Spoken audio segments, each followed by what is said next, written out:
Voltar então para esses estudos, o que que a gente tem de estudos sobre a crucificação de Cristo?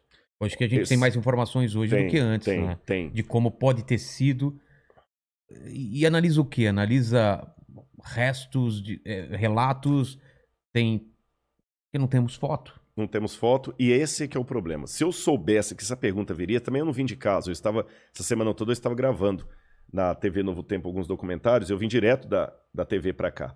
Mas eu tenho lá em casa uma réplica do único osso de um crucificado encontrado até hoje.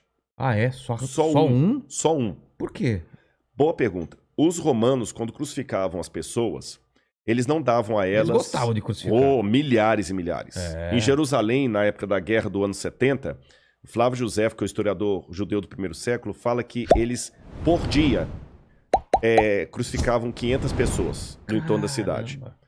E quando começou a acabar a madeira, eles começaram a pregar as pessoas em árvores, aquela coisa toda e tal. Depois aumentou para 1000. E à noite eles punham fogo nos cadáveres, às vezes. Tá. Agora, a legislação romana, que ela está explícita em muitos textos, dizia que o condenado à morte de cruz, ele não tinha direito a um sepultamento digno. Eram ladrões? Eram ladrões, assaltantes, revolucionários, então a cruz era para ser Todo mundo que é contra um o Império exemplo. Romano era crucificado. Crucificado. Tá. Então, o que acontece? Aliás, antes de entrar até nessa questão do que acontecia com o crucificado, Tá. a cruz era uma coisa tão abjeta que Plautus lembra numa das suas... E Plautus era comediante romano, era um satírico. Ele criou peças de teatro falando da crucifixão dos escravos. E ele chegou a mencionar que a palavra crux era tão terrível que ela virava um xingamento, um palavrão.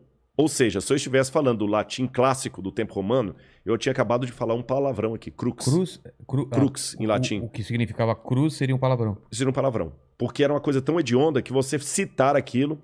Aliás, o Cícero, quando ele estava defendendo um homem chamado Rabírios, que era um cidadão romano que estava com o risco de ser condenado à cruz, Cícero falou que lembrou ao auditório que a palavra crux não deveria nem ser mencionada num ambiente onde houvesse uma mulher de respeito. Caramba! E ele conseguiu uma jurisprudência... Era uma coisa suja. Suja. Cícero conseguiu uma jurisprudência para que ninguém que fosse cidadão romano pudesse ser condenado à morte de cruz. Tá certo? Então, voltando, o que acontecia com o cadáver de um crucificado?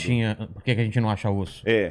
Os corpos de crucificados eram jogados num lixão cheio de areia para literalmente entrar em putrefação.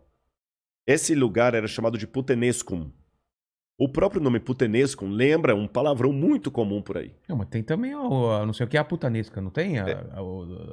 Um tempero, não sei o que. É um tempero. Não sei o que é a putanesca. Eu também não sei. Mas de qualquer maneira, em latim, essa palavra significa putrefazer. Tá. Então o corpo era jogado naquele piscinão de areia ali, vinham abutres, árvores de rapina, comiam os restos, era um mau cheiro tremendo. Então, uma pessoa que era crucificada nunca ia ser sepultada, então você não acha os ossos dela. Mas eles eram esmagados? Não, jogava o corpo lá para ir se desfazendo com o tempo. Caramba. É como se pegasse Hoje a vigilância sanitária não permite isso, mas é como se você pegasse um cachorro que morreu, pega e põe num saco de lixo e joga lá no lixão e deixa o verme comer, nem enterra. É lógico que hoje a vigilância sanitária não permite isso, mas eu digo na época não tinha. Então o mau cheiro era terrível e tinha esses lugares ali. Agora nós temos duas exceções à regra. Uma delas é Jesus, segundo o Evangelho. Ele não foi jogado nesse lugar. Jogado nesse lugar. A outra exceção, que até comprova a possibilidade de Jesus ter sido uma exceção, foi descoberta em 1967, depois da Guerra de 6 Dias. Jerusalém foi ocupada ou retomada pelos israelenses. Eles expulsaram os jordanianos, fizeram um acordo com os palestinos, com os árabes locais, colocaram a bandeira ali e Moshe Dayan conquistou a cidade de Jerusalém. Então começaram agora a ampliar bairros em Jerusalém para fazer o assentamento dos judeus. E num bairro chamado Givat Hamivtar, que significa algo como Colina das Flores, ali, estavam construindo um assentamento judeu.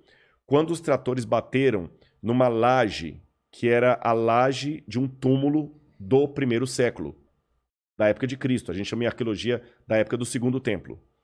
E quando abriram o túmulo, chamaram os arqueólogos, ali havia caixas de pedra, a gente chama essas caixas de ossários ou ossuários, onde a pessoa coloca os ossos do defunto. Morreu alguém da sua família, você deixa o corpo dentro ali do túmulo por 1 ano. Depois de 1 ano, você tira os ossos, coloca em caixões de pedra e guarda num lóculo abaixo para deixar o lugar bonitinho para deitar outro. Nesse lóculo havia os caixões e um deles tinha o nome da pessoa crucificada, da pessoa ali sepultada. Yochanan ben Hagakol. Seria João, filho de Hagakol. E o osso dele estava quebrado ali, a parte do fêmur, Sim. como se alguém tivesse realmente dado uma pancada. E o calcanhar tinha um prego de crucifixão atravessando. O prego estava lá? O prego ou estava tinha só lá. o furo? O prego. Caramba. Até torto assim. Sim. Tá certo?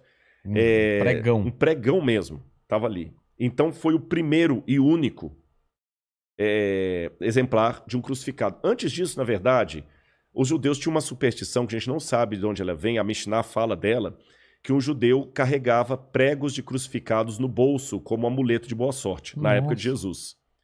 E muitos judeus, quando morriam, colocavam pregos de crucifixão dentro do caixão deles ali. Até o caixão de Anás e Caifás. Então, às vezes, alguns pregos desses vinham com um fragmento de osso, mas muito pequeno. Aquele não, estava atravessado no calcanhar. E alguém pode perguntar assim, e esse calcanhar era do Yohanan ou alguém colocou lá? Fizeram o DNA, era o mesmo esqueleto. Tá.